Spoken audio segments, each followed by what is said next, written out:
Bienvenue aux Minutes Financières, votre rendez-vous essentiel pour tout ce qui concerne la comptabilité entrepreneuriale. Qu'est-ce que le compte de dividende en capital? C'est un compte très aimé des actionnaires en raison de sa capacité à leur offrir des dividendes exempts d'impôts.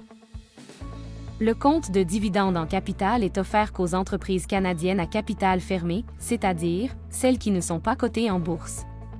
Le compte de dividende en capital n'est pas un compte bancaire ni un compte d'état financier. Ainsi, il n'apparaît pas au bilan de votre entreprise. En effet, c'est un compte comptable théorique créé pour effectuer le suivi de certains excédents libres d'impôts. Ces excédents sont constatés lorsque le solde du compte de dividende en capital est positif. Les excédents peuvent alors vous être distribués sous forme de dividendes en capital, libres d'impôts. Vous vous demandez peut-être de quoi sont composés les excédents. Ils peuvent comprendre, notamment, un capital d'essai reçu par une société d'assurance ou encore, les dividendes reçus de d'autres sociétés et la partie non imposable d'un gain en capital.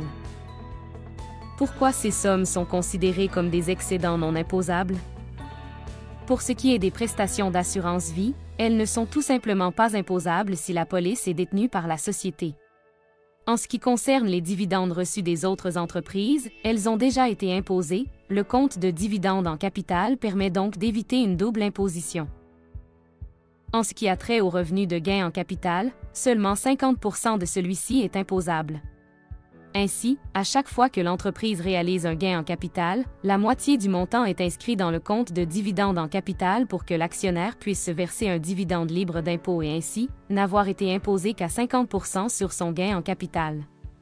À l'inverse, lorsqu'une société enregistre une perte en capital, la moitié non imposée de la perte vient diminuer le solde du compte de dividende en capital. Planifiez stratégiquement. Finalement, dans l'objectif d'optimiser votre planification fiscale et de toujours remettre à plus tard l'impôt à payer, lorsque votre compte de dividende en capital est positif, il est plus astucieux de transférer immédiatement l'argent à ses actionnaires. Ceci vous permet d'éviter que, dans le futur, des pertes en capital ne réduisent le solde du compte de dividende en capital et par conséquent, ne diminuent ou ne restreignent votre possibilité de vous verser des dividendes non imposables. Calculez soigneusement le solde du compte de dividende en capital. Le calcul du solde de votre compte de dividende en capital est complexe et doit prendre en considération divers facteurs. Agissez avec prudence lors des calculs liés à ce compte, car s'il advenait que vous vous versiez un dividende supérieur au solde du compte de dividende en capital, vous pourriez faire face à des pénalités importantes.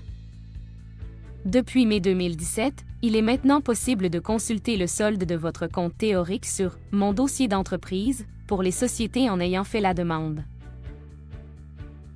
Si cette capsule vous a été utile, n'oubliez pas de laisser un pouce bleu, de partager et de vous abonner pour plus de contenu. Merci de nous rejoindre et à bientôt pour de nouvelles discussions financières.